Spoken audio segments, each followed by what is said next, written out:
farmer wishes to enclose a rectangular region. He has 120 feet of fencing and plans to use the barn as one side of the enclosure. Let X represent the length of one of the parallel sides of the fencing. Part A, find a function representing the area of the region. What do you think we should do to start us off? Yeah, let's draw a rectangle. Okay, so we talked about yesterday.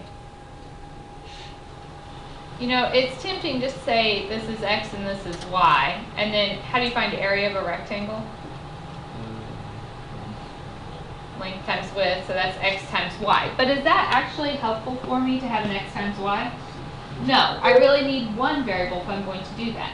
So I have to look at what other information was provided to me in the problem in order to do this. This is like that basketball problem you had on your packet where it said, you know, there's like 90 feet around and you need an area of 500. We have 120 feet of fence. Are we putting fence on every side? No. Over here we've got the barn and we're not going to put fence there. So we need fence on this side. If I add up those three sides, X plus Y plus X, we get 2X plus Y. And what does that need to equal?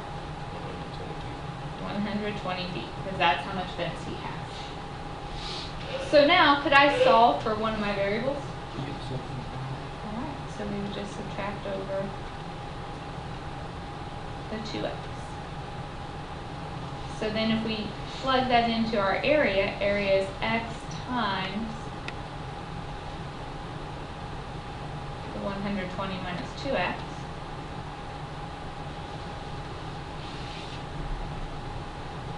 So my area is 120x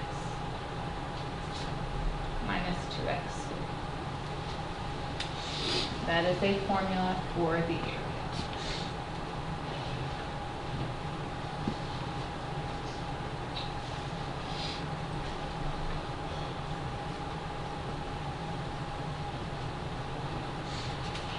All right.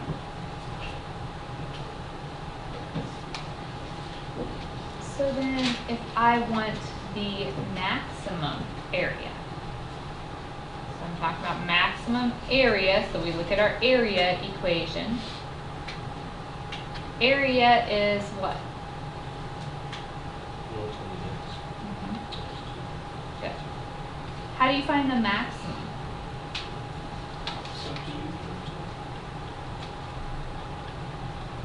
What is my B value? So that would be negative 120 over 2 times A, which is negative 2.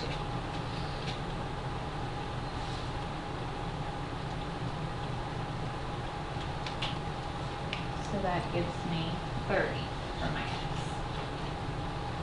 Now, is this my final answer? Is my answer just plain 30? No, I've asked you several questions here. I asked what the maximum area is and the dimensions. So I could find my Y, my other side, by plugging that in. So Y is 120 minus 2 times X.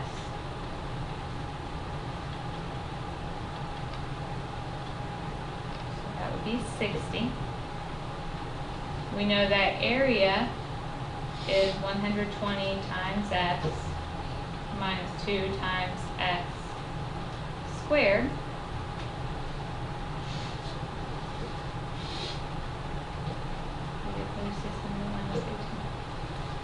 So 1,800.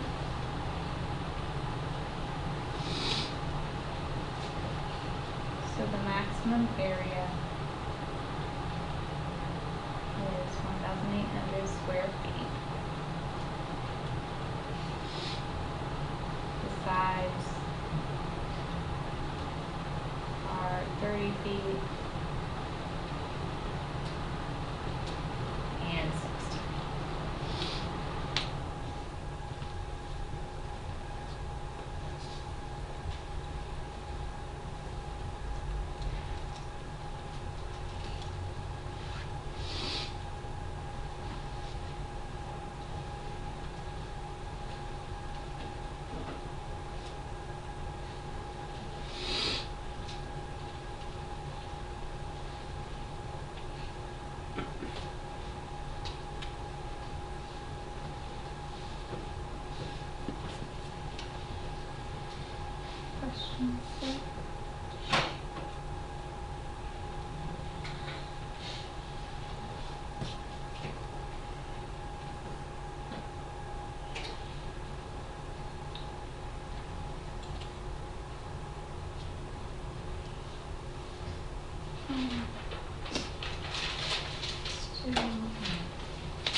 So I'm just trying to throw lots of different types of problems at you, but they're ultimately the same. So if a projectile is shot upward from the ground with an initial velocity of 73.5 meters per second, neglecting air resistance, its height in meters above the ground is given by this equation. So really all we need to know here is the equation. And that S is height and T is seconds. So part A, what is the height after 2 seconds? What would you do? Mm-hmm.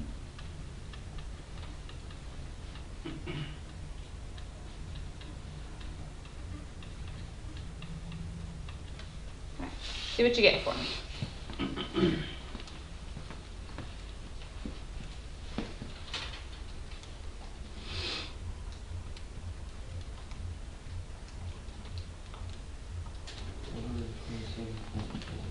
Okay. What would be the label on that? Where in meters?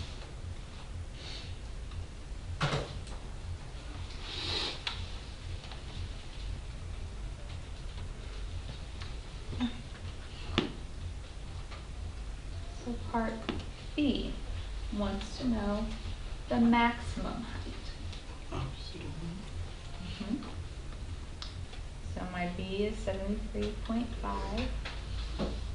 over 2 times A.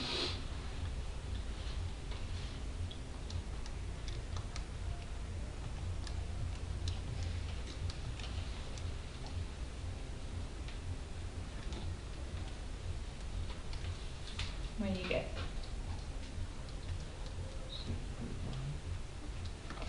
So does that mean the highest point is 7.5 meters? Seconds. That's my seconds. Okay, so how do we find the height? Plug in that. Mm-hmm. This is my time, so I plug that into my equation.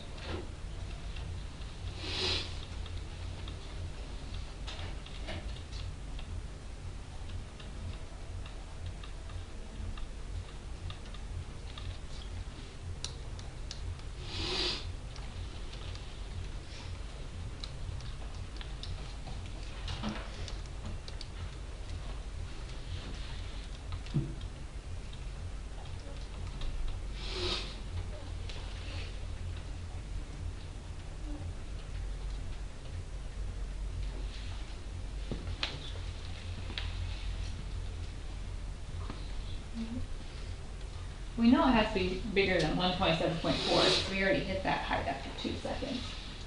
So we get 275.625 meters. Everybody get that? Mm-hmm. So finding the bird's height, you just really have to understand what your variables represent so you know, is this my answer or do I have to play it? If I said when does it have the maximum height, what would my answer be? 7.5 seconds. Says when it hits the maximum. The actual highest point is what you get when you plug it back in. Okay, part C. How long will it take to return to the ground?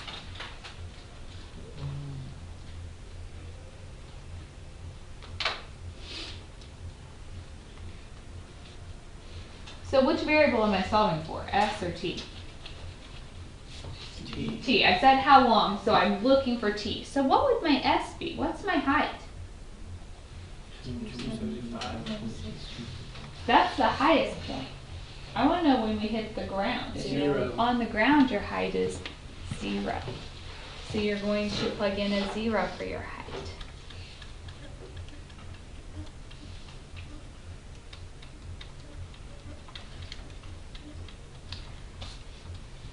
Okay, I have to solve this for T, so there's a couple different options. What do you guys think? Take out a T. Okay. We could just pull out a T. Yeah, if you're trying to do box method, you would have to make it a positive 4.9. Quadratic formula we know works no matter what. So on problems like this, if box method doesn't appear to be easy, I would check to see if you have a greatest common factor. Otherwise, quadratic formula is always an option. So if we set each of these equal to 0,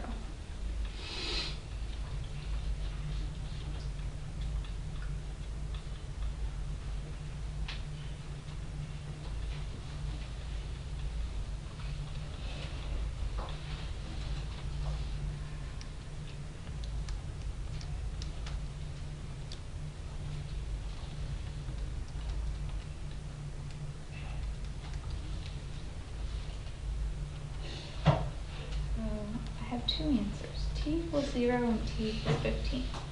Which one is my answer? 15. What does the 0 represent? 0 represents before the launch. Before the launch. We launched it from the ground, didn't we? So before we ever launched it, it was sitting on the ground at height 0. Then it went up, we had the maximum after 7.5 seconds and came back down and hit the ground after 15 seconds. All right. We've done several different types of examples. Do you want more examples like any of these? We have to get a quadratic if I don't give you the equation, and ultimately I'm going to ask you questions like, when does it hit the ground? So that's when it equals 0. Or when does it have a maximum or minimum, which is finding the vertex. So what I have for you is a handout with just some practice questions with this. I think I'm just going to post that on Classroom real quick.